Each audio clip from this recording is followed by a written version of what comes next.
it can be applied in our day-to-day life. That is the main topic for Swamiji's Bodhananda today. And it can have an interaction also, and later on have a question and answer session also with Swamiji's main permission. Many of you are very much familiar with our Swami Bodhananda. He used to come a number of classes. He take for our teachers training program also, as well as other than that also many times he is guest for many programs. And Swami Bodhananda is Shishya of Bodhananda Swamiji. And there are a number of Guru Parampara, or we can say the disciples Swamijis produce and disciples throughout India. So let us listen from him and understand about the Gita, how we can apply in our day-to-day life to the principles. Okay. Thank you, Swami.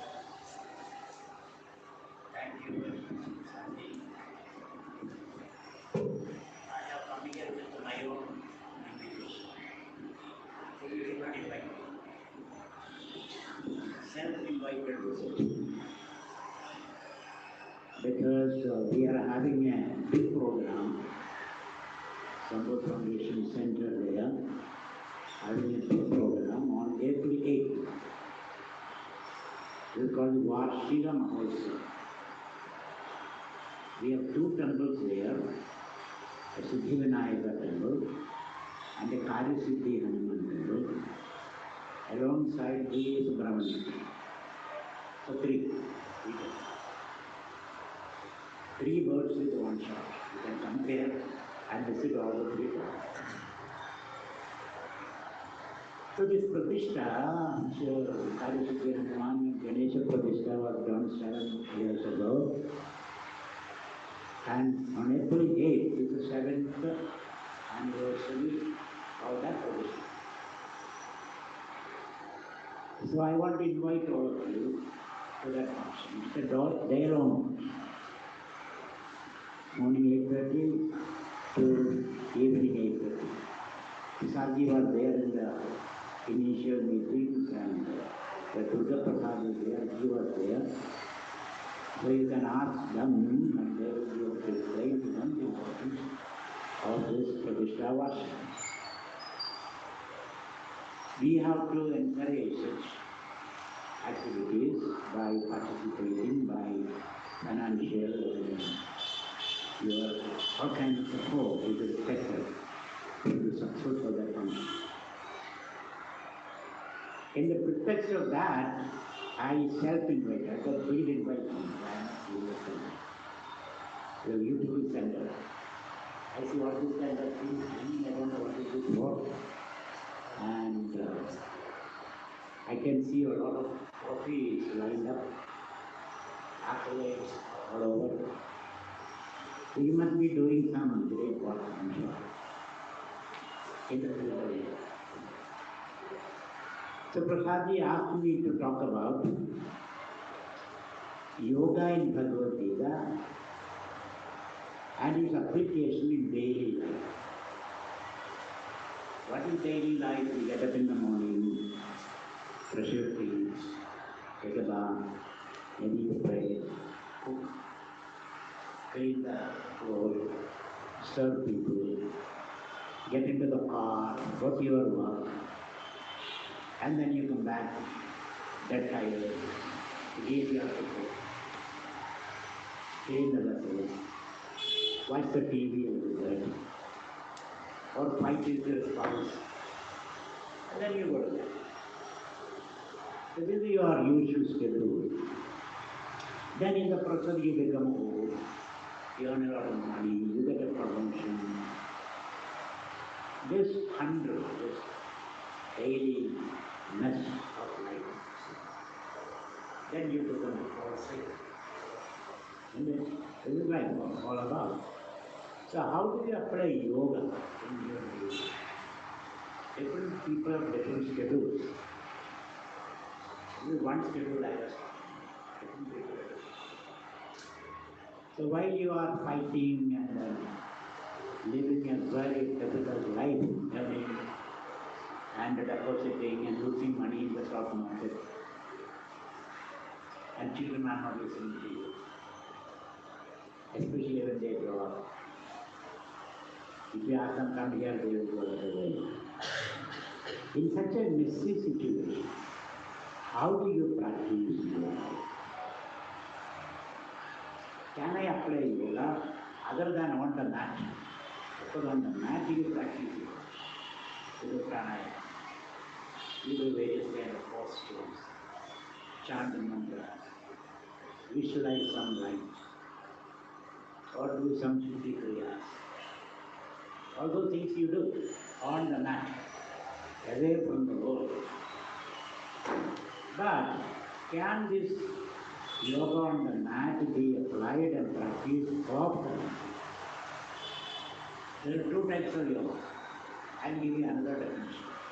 This is Hatha Yoga and Raja Yoga. These are the main two types of yoga. Here you are giving me another definition of yoga. On the mat yoga and off the mat. On the mat yoga, what you practice? On the mat, 3 by 6 feet yoga mat you practice, which you can practice it.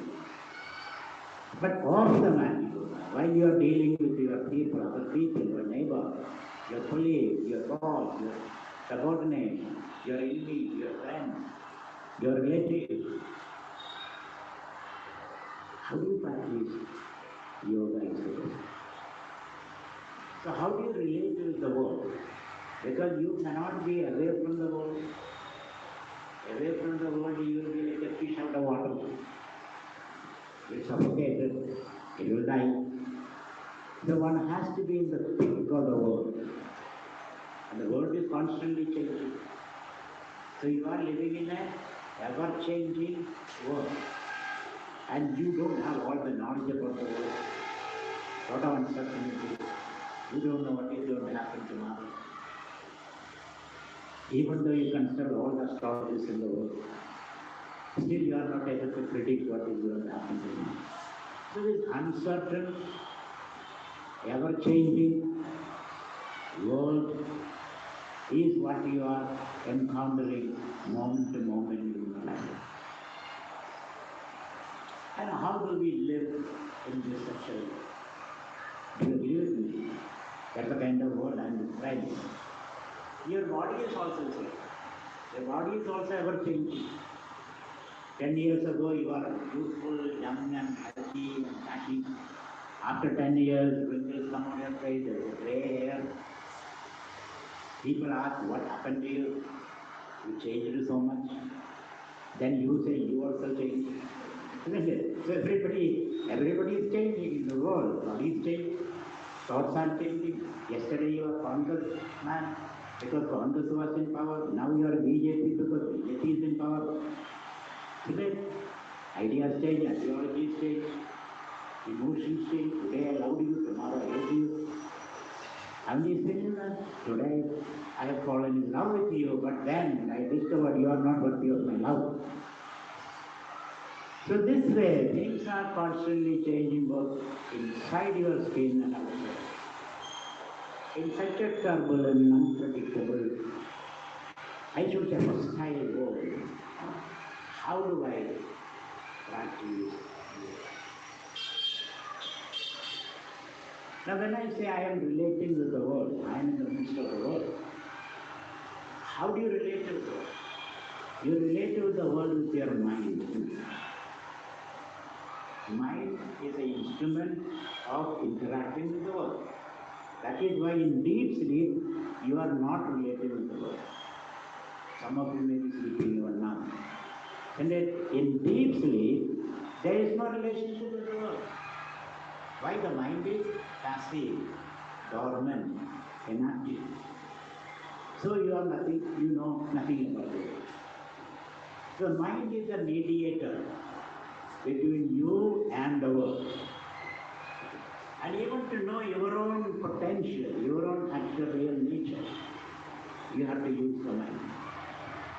The mind can mediate. Mind is a bridge between the world and you. And with the mind, you know the world, With the mind, you know who you are. But at this point, mind is so disturbed. Mind is like a monkey. Don't you say monkey mind? What is the monkey's nature? It goes up the tree for more nature. Then comes down, then jumps from this roof to the other roof, and make all kinds of noises and grimaces. Takes a peanut, puts in the mouth, takes another peanut, puts in the mouth, and then takes his tail and shakes the tail and jumps up and down. This is the monkey's nature. And your mind is like a monkey. Not an ordinary monkey. They call it drunken monkey. Imagine the monkey has drunk some whiskey. Bottle of whiskey, let us say. It jumped into the whiskey shop. So drunken monkey. Markadasya surapam. On top of that, the monkey has been stung by a scorpion. My God, monkey is struggling with enormous pain. And the third is, Markadasya surapanam madhye dikshivaram. On top of that, Tanmadhya Bhulavesham, and a ghost also is entered. Can you imagine that monkey? Our mind is such a monkey mind. How to deal with that? I have no control. And it is this mind with which I deal with the world. It is with this mind I try to know who I am, my real nature. So one has to have some handle, control over the mind, disciplining the mind. One has to discipline the mind. But I don't know where is the mind. Tell me where is the mind. Is it on your nose? Or is it on your stomach? Or is it on your heart? Where is it? I have no idea where is the mind. Mind is so subtle. You cannot measure it. You cannot put it in a box. You cannot clean it by some cleaners. How do I know where is the mind? You may not know where the mind is, but you know you have a mind. Don't you know that? Even if you don't mind if I ask a question, do you know you have a mind? No. Where is it? So to control a mind whose existence I know, but I don't know where is it. Its location is very difficult to identify. Some people say mind is the pineal gland, some people say mind is all over the body. Some people say mind is in the heart, some people say mind is in the brain. But we don't know exactly where the mind is. But we know that we have a mind. Such an elusive entity is the mind. So how do I manage, control, deal with that mind? Without the mind, I cannot know the world. I cannot interact with the world. Nor can I know who I am. That is why Patanjali says, yoga. What is the definition of yoga? Chitta vritti nirodha. Yoga is controlling the modification, the activities of the mind. Mind is active, super active. All the time active. Even when you are sitting here, your mind is active. You are thinking of home, when is Swami going to stop this talk so that I can go home. What kind of thoughts are there? Not that you are listening to the talk all the time. Sometimes some other thoughts are there, distracting thoughts, disturbing thoughts. So Patanjali says, yoga chitta vritti nirodha. Yoga is managing the activities of the mind. You cannot stop the mind. You can only manage the activities of it. It's like you're driving in a car on a highway, 90 miles per hour, a car behind you, in front of you, both sides of you. You cannot stop in the middle. If you stop in the middle, you will be causing a great traffic accident, isn't it? You cannot stop. You have to keep moving. You cannot stop. Mind is always active. So while you are managing the mind, How do you give direction to the mind? How do you control the mind? Is the question that we have to do. Do you agree with me? This is your problem. How to control the mind, how to master the mind, how to direct the mind. If you ask the mind, so you are. If the mind is unhappy, you are unhappy. Mind is miserable, you are miserable. Mind is disturbed, you are disturbed. So you are the mind. Very. So how do I control the mind? And we have to use the mind for certain purposes. And what are your purposes for which you are using the mind? For example, you early in the morning or in the morning you come down to the garage, you take your car, you are behind the driver's wheel, then you ask yourself, where should I go? If you don't know where to go, you cannot take even one step forward, isn't it? So you should have a purpose. So purpose gives you certain direction. So what is the purpose of your life? That question is very, very important. Depending upon that, you can direct the energies of the mind. What is the purpose? Making money, becoming famous, or powerful, or fighting an election, or looking good so that people appreciate you, or moksha. There can be many purposes. Or getting a good degree from a good college, getting a job, marrying, and children, grandchildren. There are many purposes. So when you lose purpose in life, then you lose control of it. So defining purpose is very, very important. So in your effort to manage and master the mind, the first question you have to ask is, do you have any purpose in life? Do you have any purpose? What is that purpose? Is it your own purpose or purpose given to you by your parents and your colleagues and your peers and peer pressure? What is that purpose? Are you deliberate on it? Without any purpose, you cannot drive the vehicle of the mind. Mind will be suddenly coming to a halt. So what is the purpose in life? Which is a very, very important question. I don't want to control your mind saying this should be your purpose. You have to sit down and you have to decide what should be your purpose and take ownership of it. The first thing is, I need a purpose, an ability to focus, ability to inspire myself towards certain goals. If you are a student, your purpose is to become a good student. I must study well, get good grades. If you are a housewife, your purpose is you should take care of the family. If you are a bureaucrat, then your purpose is something different. A politician's purpose is different. A teacher's purpose is different. So what is your passion in life? Do you have any passion in life? If you don't have a passion in life, then you are passive. There's no motivation. So this question becomes very, very important. What is the purpose? What is the motivating factor? And are you passionate about it? That question needs to be answered. So Bhagavad Gita is a text which defines yoga. One definition of yoga is yoga karmasu kaushal. Yoga is dexterity in action. Yoga is pursuit of excellence in action. For that you need a certain goal in life. So not only that, you fix a goal and you try to be excellent in the pursuit of that goal. Not a shoddy goal. You want to be a good one.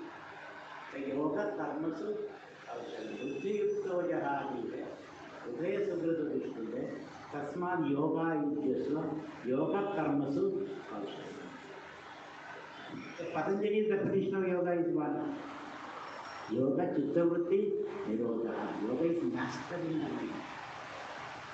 Ability to take charge of the mind. And for that, Bhagavad Gita says you should have a goal in life.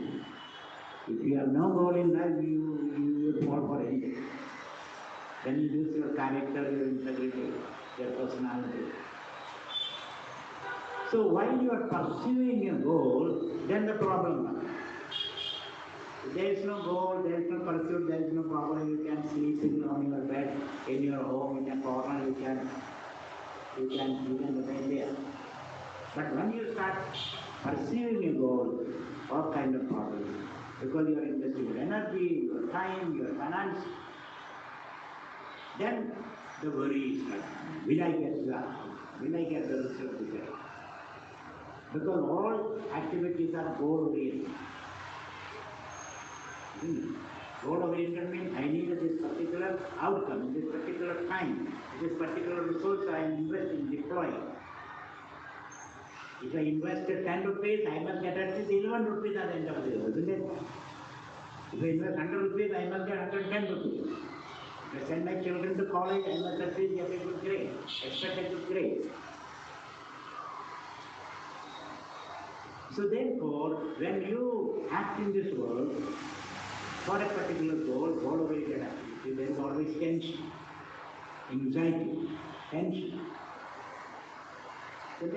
Otherwise, there is no problem. So how do I manage this tension, anxiety, apprehension? Therefore, Bhagavad Gita says, Yogastat kuru karmani sangam tektva dhananjaya siddhyo samodhutva samattam yoga. Yoga means the ability to manage this anxiety about the possible outcome. Outcome can be anything. Can be good, bad, indifferent, expected, unexpected. Isn't it? Because of which the uncertainty about the outcome, there is tension in the mind. So we need an ability to manage the mind, to engage in activity without having any tension. How do we do it? Samatvam yoga. We have to keep the mind in balance. Meaning, don't react to the outcome of your life. Prepare not to react to the activity. For that, Bhagavad Gita says you should consider that you are in control over the outcome of the work, because there are factors that influencing the outcome of the work. Or take it as a blessing from Ishvara God, the Father Vidya. Take the outcome of the work. If it is a failure, learn from it. If it is a success, try to improve on your success.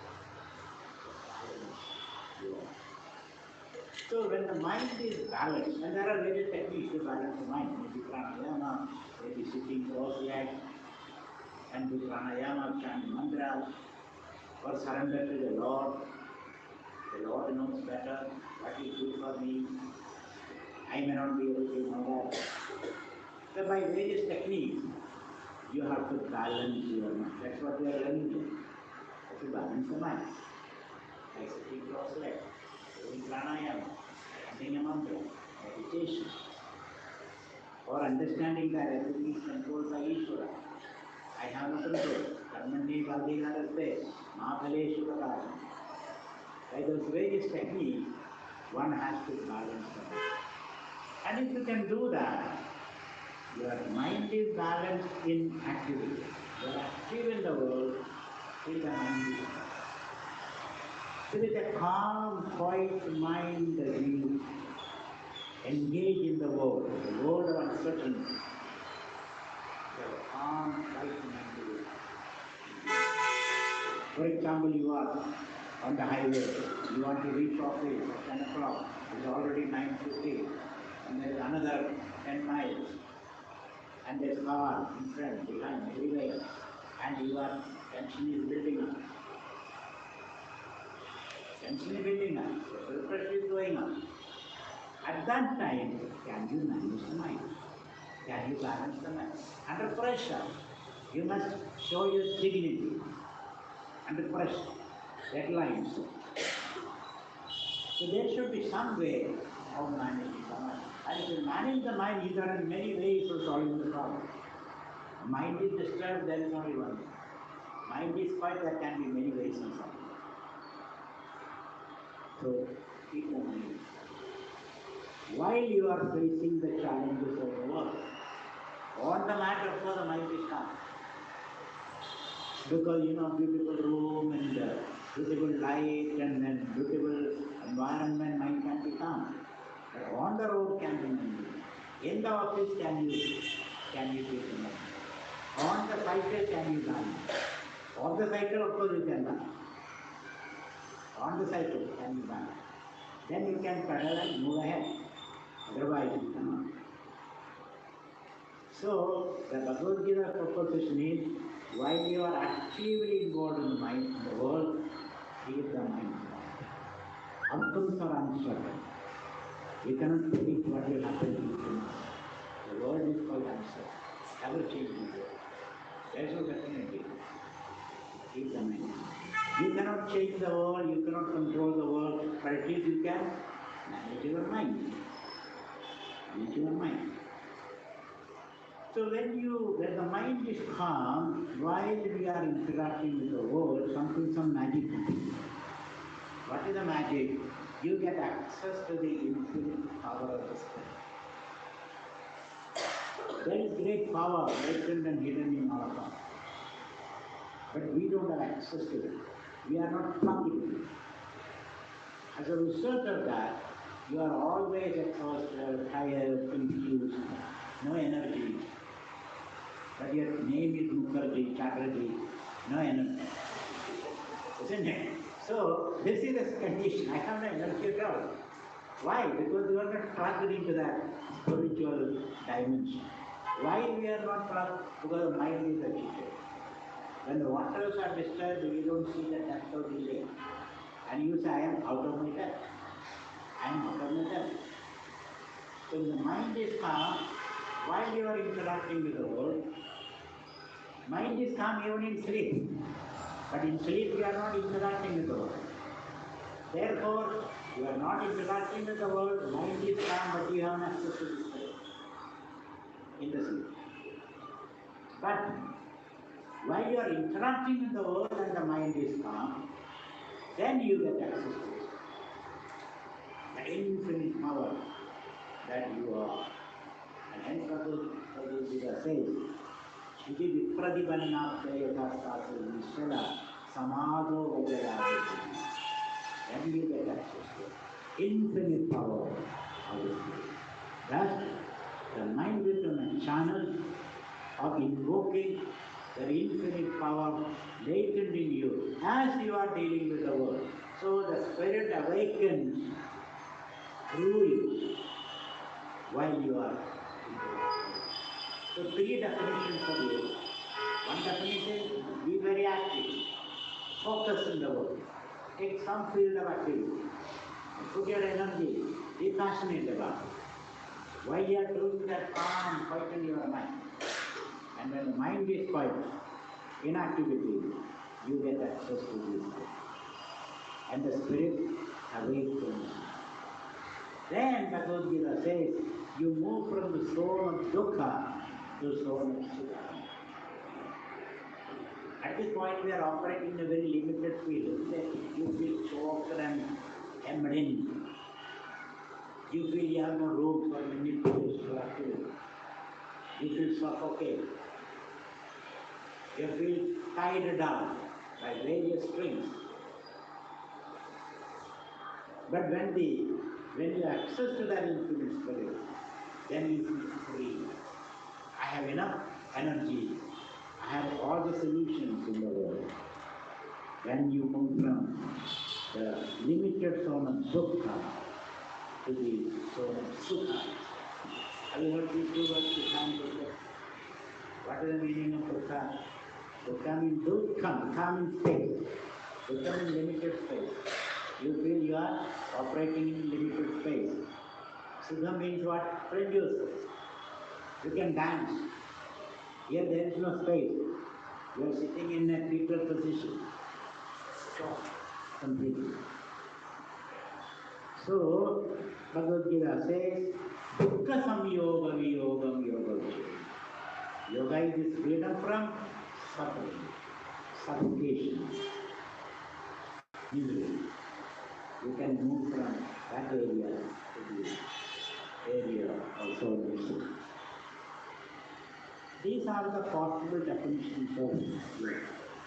And Patanjali himself says, when Patanjali says yoga chitta nirodha, how do you do that nirodha? How do you manage the mind? Patanjali himself offers a solution.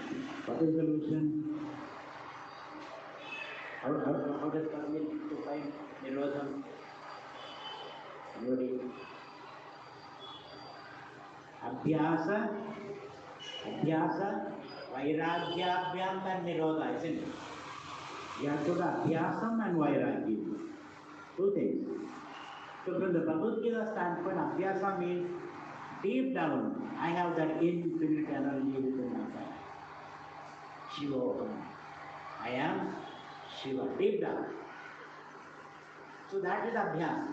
I can do that. I can make it. I have the energy. The I can attitude. Maintain that. I am okay.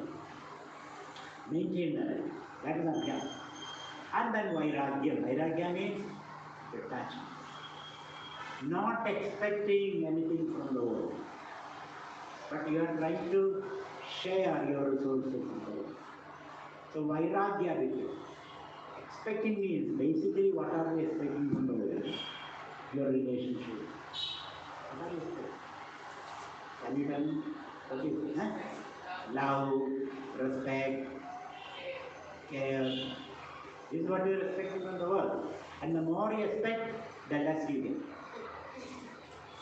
If I expect love from the world, nobody will love. If I expect respect from the world, nobody will respect.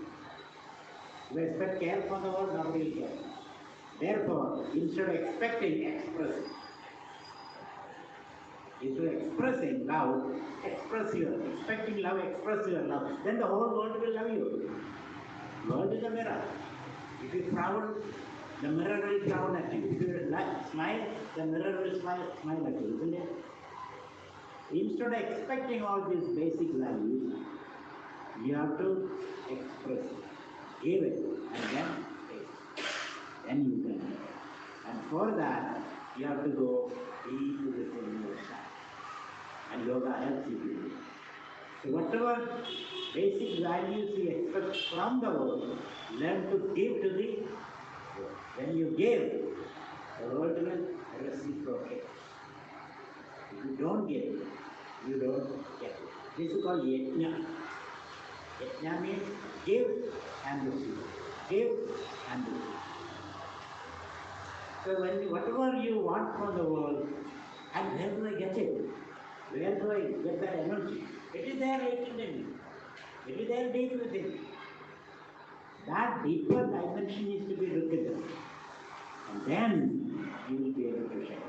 The more you share, the more you receive. The less you share, the less you get. So tomorrow onwards, don't expect love from the world. Express love from the world. Tomorrow onwards, don't express respect from the world. Express respect to the world, and you will get it back in thousandfold. Not to the measure what you have given, a thousandfold. So, putting all these things together, you can say, what I expect from the world is happiness, anandam, and the world cannot make you happy. You have to discover your happiness from within yourself. How do we do that? You have to reflect. Meditate. The ultimate purpose of yoga is meditation. Asana, pranayama, pratyahara, dharana, dhyanam, samadhi. Samadhi means samadhi, when the mind is calm. Then you can realize your true nature, true potential. Then you can. This way, if you understand yoga, yoga can be practiced in every day. Yoga is incomplete. Whatever you practice on the mat is incomplete. The fullness is realized when you practice in the world outside. So, practice yoga outside. Practice yoga on the mat also. On the mat and often. So, yoga becomes a complete experience for the experience of fullness, wholeness, healing, and happiness. So don't search for happiness outside. That is called the yoga. That is yoga. Don't search happiness from outside. If you search happiness from outside, you become a bogey. If you don't search happiness from outside, then you become a yogi. And if you search happiness outside, not only you become a bogey, you become a rogi. And sooner than later, you become a drogi. So this is the simple, short and long of that story. Don't search outside. Then you become a contemplative by you. This is yoga for your daily life. Then there are details. Details are there. Early in the morning, or virasana, or 5 minutes of yoga. 5 minutes you sit in, or you do something. Can you do that? Fine. But the problem is when you sit, we pull our hair, or pull our thumb and leg, or things. Just sit physically. When you sit quite physically, your breath becomes deep, your mind becomes quiet, the spiritual life. So start with that. 5 minutes, I am going to sit quiet, physically. Then you can practice deep breathing. Various types of breathing you are practicing. Then you can chant and pick up a mantra. Because by mantra, you can go to the unconscious levels.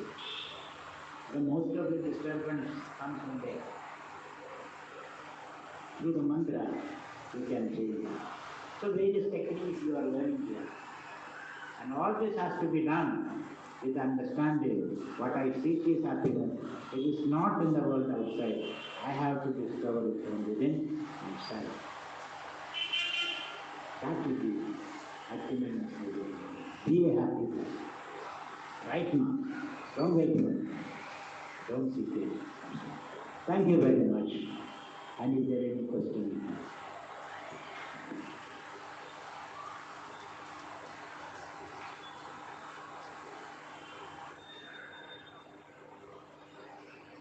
Yeah, Swamiji told many questions related with what Swamiji told. Like what you asked, there are certain whys that trouble you a lot. Certain whys. Why did this happen? Especially loss of people in your life. I lost 7 people in the last 11 years in my family. Reasons different, age is no constraint, but it does trouble me a lot, certain things. Are they young people who died? Yes, there are young people.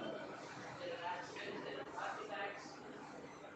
And I am left with the question mark. No matter how much spiritual knowledge I gain, at the end of the day, I feel a vacuum in my life. And like, why it keeps haunting me? So why did they have to go like this? Why my family? Sort of 12 members, I've already lost 7. In 7 years? In 11 years. Every year one. Every year or the other. So what's the answer you found? No, I still have. It happened to your neighbor, what will be your answer? But I'm speechless even when it happens to my neighbor. Mm-hmm. So when I see a loss of life, the only answer what I have gained, I follow the Brahma Kumaris. So they say it's karma. It was their karma, what they had done. But what was my karma in that? I mean, I loved my brother, or be it my father, or be it my cousin.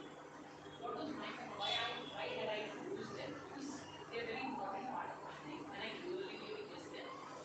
So what the Brahma Kumari's answer? They say it's their karma. Your karma, their karma. And they say it's their karma, and that's how, they had to go. So they have a journey ahead, and you should wish them well. I do wish them well, but I still miss them a lot. So you should miss them, that you are a human being, you will miss them. But at the same time, another part of your mind says the born shall die. One part of your mind says the born shall die. And some other part of your mind says, no, it shouldn't happen to me. It can happen to anybody else, but not to me. So there are two sides of the mind. One mind looks at reality. Other mind is emotionally thinking. So you know, in the quieter moments of your life, whatever is born should born. Whatever comes must go. That's the one.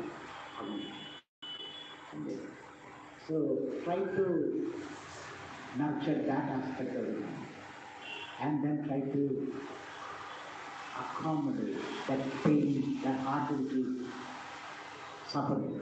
There is some suffering because you are a human being.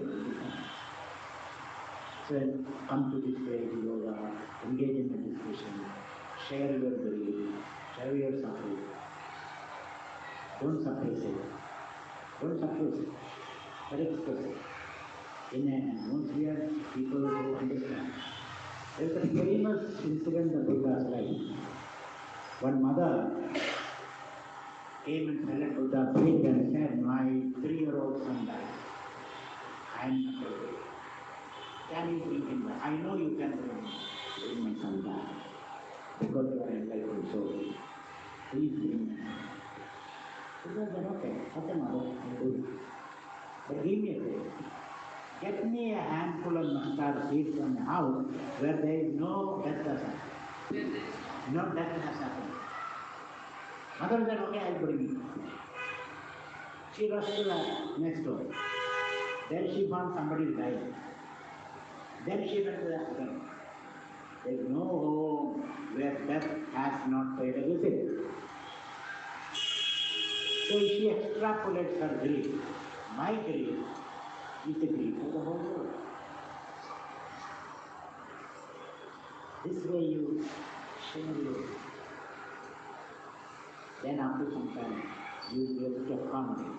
A small corner in your heart for grief. You are not completely searching. Small corner. Slowly you will.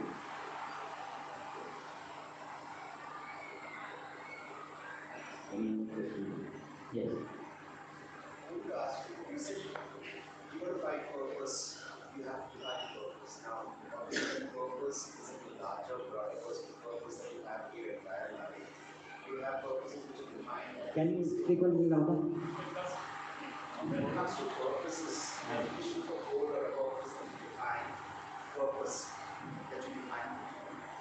Now, obviously, at different stages, your goals are very different, right? You have a different goal, you grow up, you have a different goal, and things like that. So, how do you start defining a goal and say, hey, this is my overall purpose? When do you actually, because at the end of it, while you have the baby stages, you have a larger purpose that you define for yourself, which then becomes a passion. So, how do you know what is that overall purpose that you have? Your purposes can change according to your age, where you are. You can ask yourself, what should be my purpose? You can discuss with your friends. You can read the scriptures. And there are various ways of fine-tuning your purposes. And you can, change your course midstream, that also is possible. So it is by trial and error. You will find out.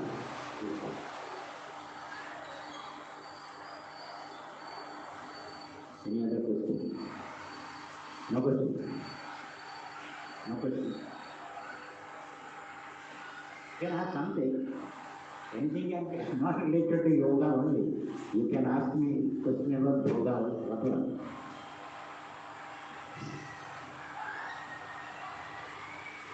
How can we detach ourselves from the world? How do I? Detach ourselves from the world. Are you attached to the world? First question. Yeah, sir, because everybody is attached to the world. That is Not everybody, I'm asking you. yeah, I am attached. To what? To what?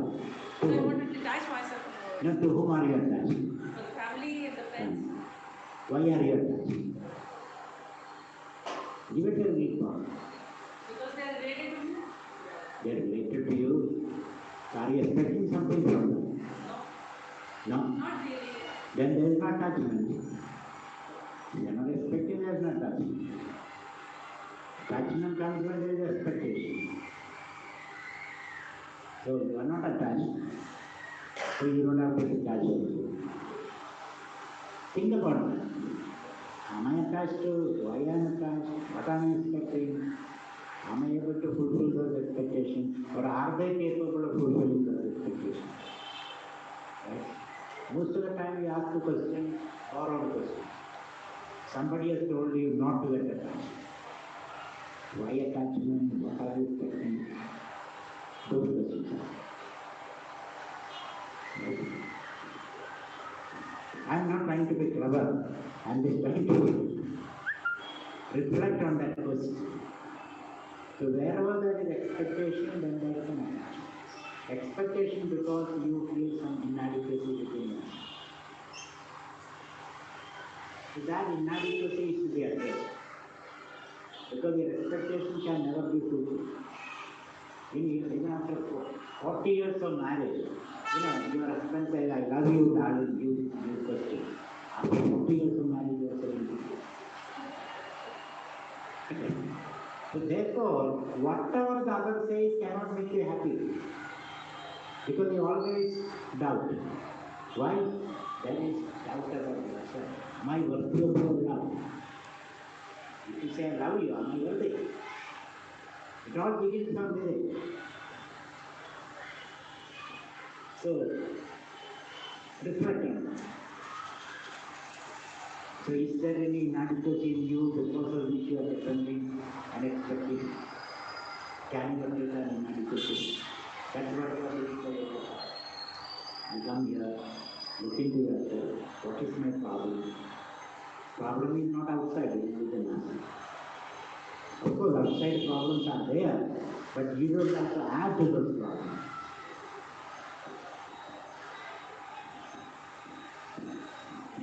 I have a Yes. question. Okay. Sorry to interrupt. Okay, you are. So, why did you set up the Sambodh Foundation? I guess my question is like, what does the foundation do and how you trying to solve some problems? What was your motivation? Why did I set up Sambodh?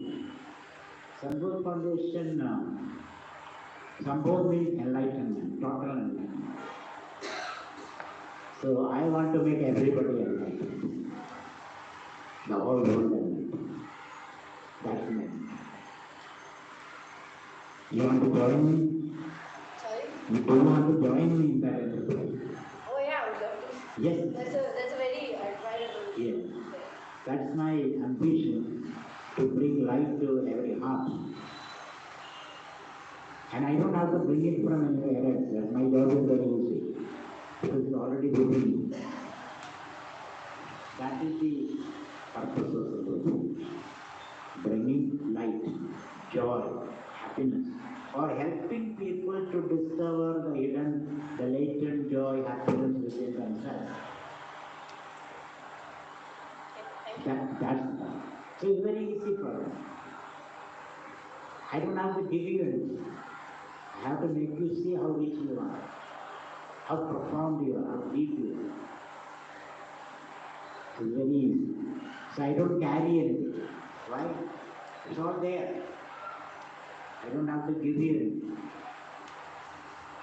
In fact, I take from you. I don't give anything to you. I take from you. And make you see how rich you are. Suppose suddenly I say there is 50 lakhs of rupees in the bank in your name. Give me 1 lakh of rupees. Won't you give me? Won't you give me? Suddenly I say, you never knew about it. Suddenly I give you this good news. That 50 lakhs of rupees give me 1 lakh, you will definitely give.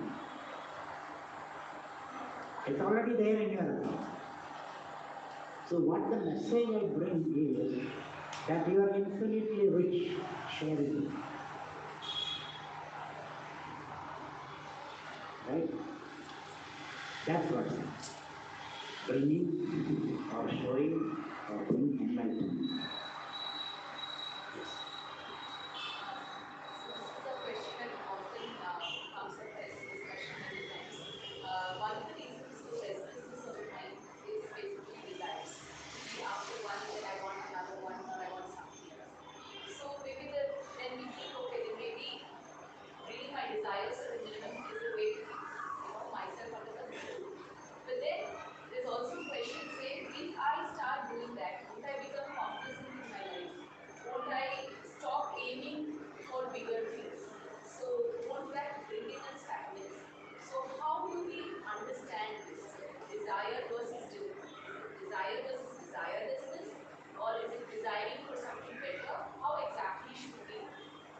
The first is nobody can avoid desire.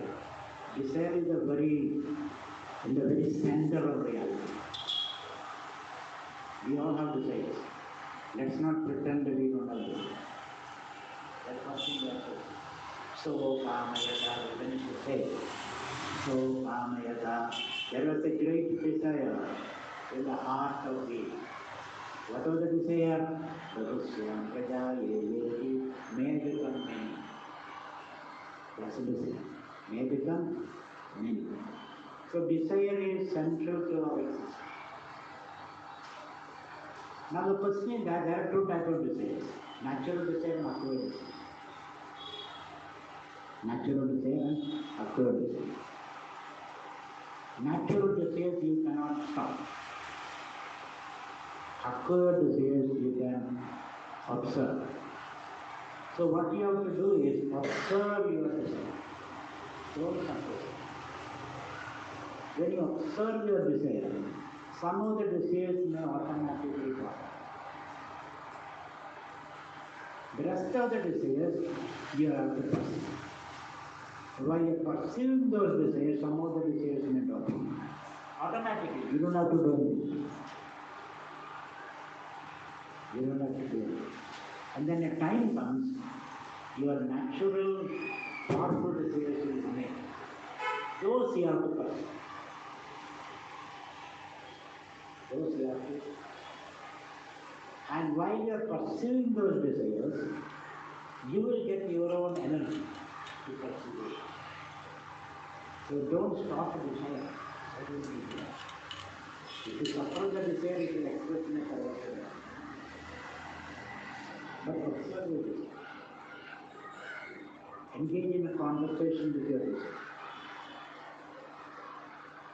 Then you become friends with the desire. Some of the desires will come. Because without the desire, you cannot live in this world. You have desire to come here, isn't it? Suppose you didn't have the desire, you won't be here, sitting here.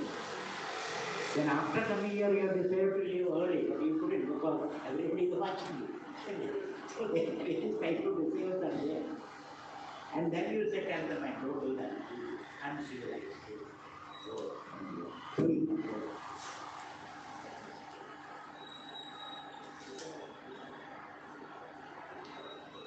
And we become the product of the desire. We all came this world as a product of a desire. Your parents desire. That's how you are. So desire is very central to it. So be ambitious. Be ambitious. Follow your ambition. Follow your passion. And see what happens. See what happens. But be a yogi. Any other?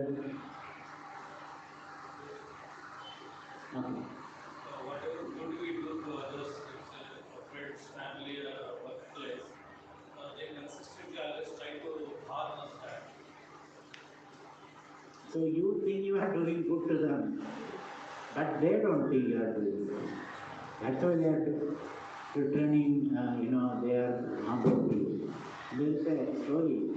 This lady was, old lady was staying in a five-star hotel and she came down on the staircase with all the she's standing there offering coffee. Then a young man saw her. The young man went and told the old lady, I will help. He took the luggage and was going up. The lady said, protested, don't do that, don't do that, don't do that. Young man thought she was very modest, that's what she said. And he took all the luggage and then he gave her and lady gave him a slap. With much difficulty, I brought it down, then you took it up. With much difficulty, I brought it down. So what you think you are doing good may not be good for that particular person. You may be thinking it is good. The thing is, they are enjoying that whatever help they get from me, they enjoy the help whatever they receive. But in return, they do not acknowledge, instead they consistently try So when you do something good, which you think good, did you ask them, should I do it for you? Why did you, what was the compulsion for you to do that? Then They needed. Did they ask for your help? Yes. Then did you have a negotiation with them? So I do this and you must do something for me. No. No, that's what you should have done. Don't give any free lunch to anybody. Engage in a discussion with that person. Do you need my help? If I help you, reciprocal, you should help me. This is what I want. When you go to a shop, you buy 1 kilo of sugar, and the shopwala will take 10 rupees from you, isn't it? So life is a negotiation exchange. Not a business, a reciprocal courtesy. If you want my help, you have to help. Because that way nurturing and nourishing each other. This is called the yajna. Have you seen a yajna? You offer things into the fire to propitiate gods. After propitiating gods, what you say? Vishwanchame, Dhananchame, Dravinanchame, Yashashchame, Shriyashchame, Vedashchame. Give me this, give me that. So whenever you give, something must come back. Otherwise, it is like a seed thrown in the dust. You have to teach your children that. When somebody gives you something, at least say thank you. Don't feel entitled for that help. Don't feel entitled. Oh, I deserve this help. No. When something you receive, say thank you. Or give something in return. That is the yajna spirit. It's not business. It's a yajna spirit. Business also is a kind of yajna. Businessman gives you something and he expects something. This is how the world functions. So when you help someone, ask them whether they need your help. And see whether they really need that. Otherwise you are just giving it. They don't need it. They don't appreciate it. Family members can't ask them. Are they your brothers and sisters? Then, brothers and sisters, why are you so serious? You seem to be very serious. Are they your brothers and sisters? Yes. Yes. Younger brother or elder brother? Elder. So why did you do that to him? You don't know. You have to think about it. Why are you capable of doing it? Family and brothers, cousins. I think you are not capable of doing that help. Under obligation you do that. That's why you are not capable. As a family, we do it with whole heart, right? You can tell them, I can do this. I can do that.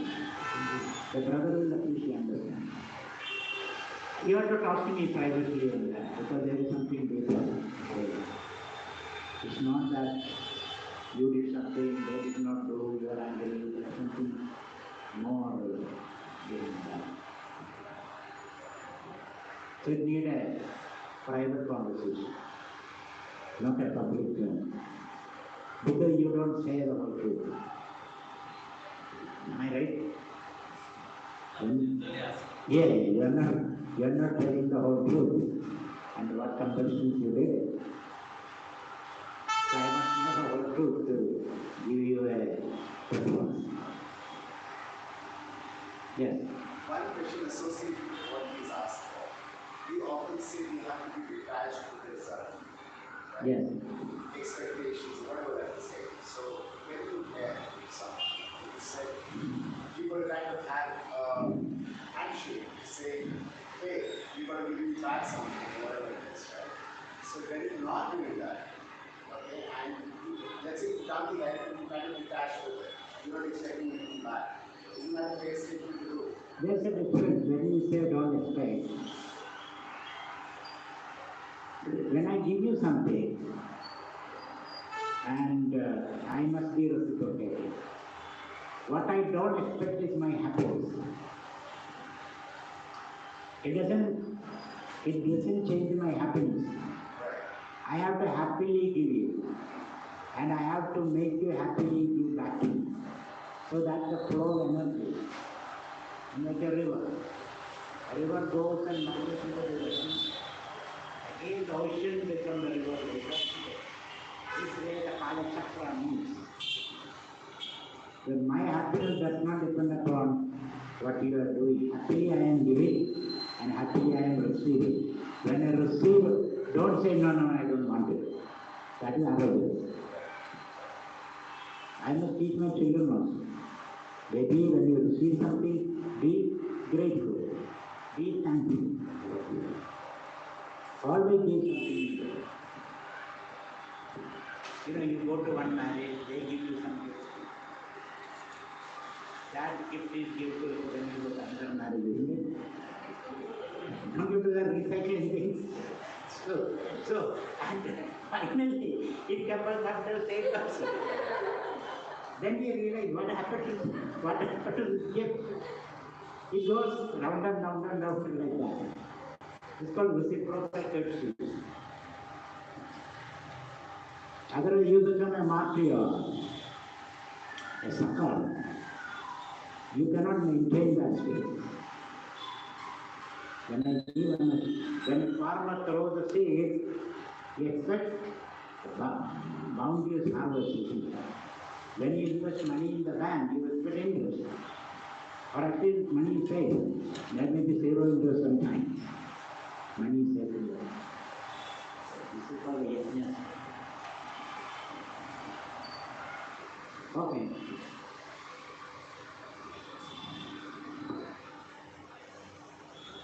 Thank you, Swamiji. Swamiji, Bodhananda Swamiji has very well explained about the subject. And it is a continuous process to evaluate, contemplate, the Sravanam Mananam, that the Nidhyasanam has to happen, put it into practice. Then only whatever Swamiji's, whatever Lord Krishna says in Gita can be put it into practice. That is very important.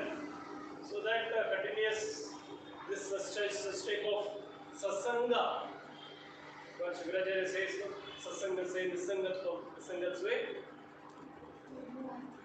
Jivan Mukti, and that Jivan Mukti happens, the liberation happens through this satsanga alone. Nisangatva comes with that. Interacting with the great soul like Swamiji, if we sit with them, if we understand or clear the doubts, surrender, those who have given their life for the whole Sanatana Dharma, Bharatavarsha, and whatever knowledge they gained through the tapa, through the penance, through the contemplation, through the satsanga, that is to be absorbed, that energy has to be absorbed. There are a lot of energy which is created that is to be absorbed and it is to be accumulated and to be retained. It is very important for us to reach into the higher dimensions of our life. So such type of occasion that we are getting, we have to make use of it.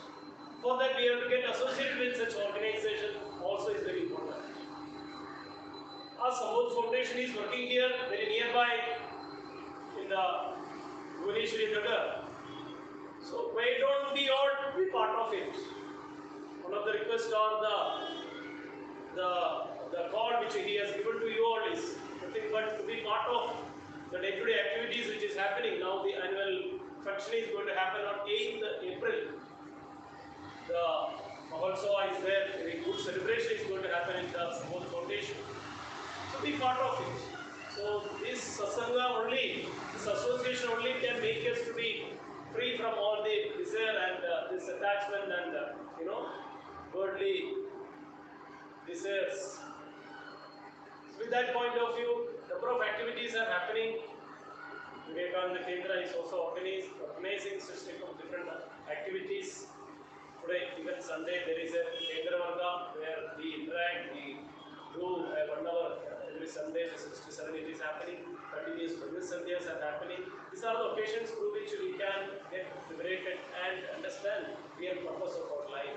So this satsanga alone, this interaction alone, this clarification, the clarity or the doubt clearance alone only make us to be free from all this. So make use of it with everybody part of this coming programs. There are a number of other Ramanome related one Bhajan Satya is organized or Satyaji's house also. Once Sunday there is a we will request our Swami also to be part of the Satsanga. Can have a Satsanga with the Bhajan also if Swami agrees. So we can have. And in the Support Foundation also on 31st. 31st. Yeah. When is this week also? 30th is around. 30th is around. 30th, no? Yeah, 30th. Thursday it seems. Thursday. So evening 6 o'clock also there is one bhajan is organized there in Support Foundation. Let all of us go there, sit, listen from Swamiji and have some bhajan. So that alone will help us, isn't it? Getting associated. Many times, we get associated with many organizations. Many times organization also lead to wrong direction also. So that also should have which direction, which organization we should select. That is also very important.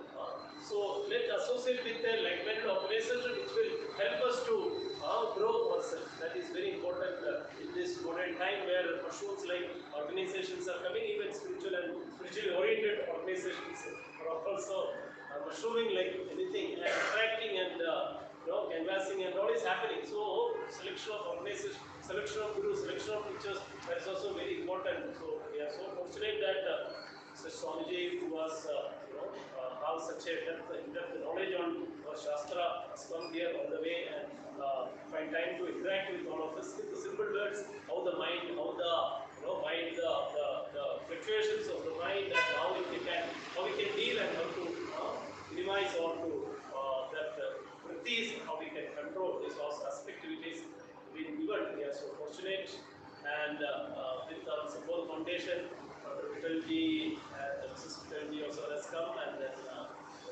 Bhattacharya also he is the head of our Support Foundation. Other committee members also have come from Support Foundation and Vivekananda Kendra's Karyakartas are there, our Christian branch which is PC participants are there.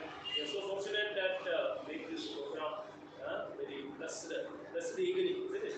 So evening many times Sunday evenings means the street is full of delicious watering, mouth-watering dishes are overflowing nowadays. So we spend some time for the intellectual. What we generally say, pratyahara, aharas are there, sense organs are very much in need or the search of different ahara in and around. So how to control the sense organs and we need to nurture the intellectual the superiority, intellectual well-being is the highest ahara which we need to give. And that is the ahara or that is the highest, Swami says that the best the contribution which we can give is the spiritual knowledge, enlightening and giving spreading the message of spirituality. How can you conquer the world with spirituality? Isn't it? So this message is what is very much need of the hour, and that is alone only will give a permanent solution for the problems that we need to understand, and we are so fortunate for making the day blessed. So I request our Vaidyaji also to come forward and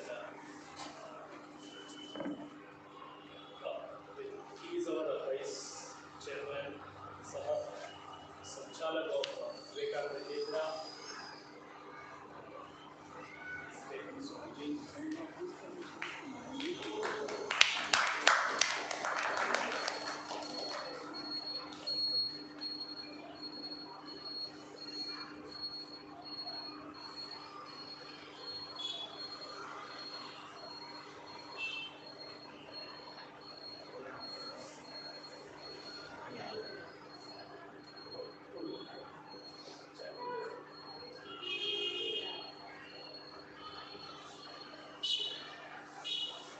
I request our those who came from Support Foundation also please.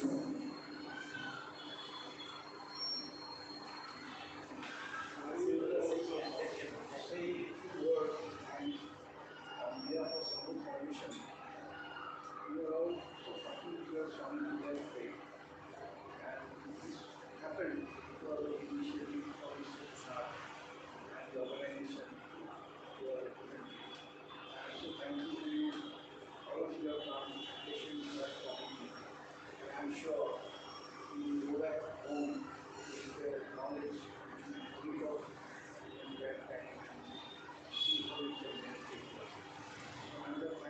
and I respect you.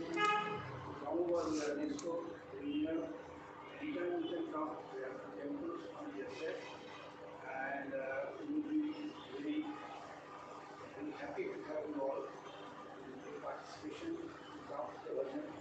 And that will be 8th of April. I'm giving some notice here, so you can come and approve that later on. But thank you so much. Very traditional Gita from Swami. Please. Those who came from Sambodh Foundation. Please, Dr. Vikramji, Mrs. Vikramji, and Radhika ji.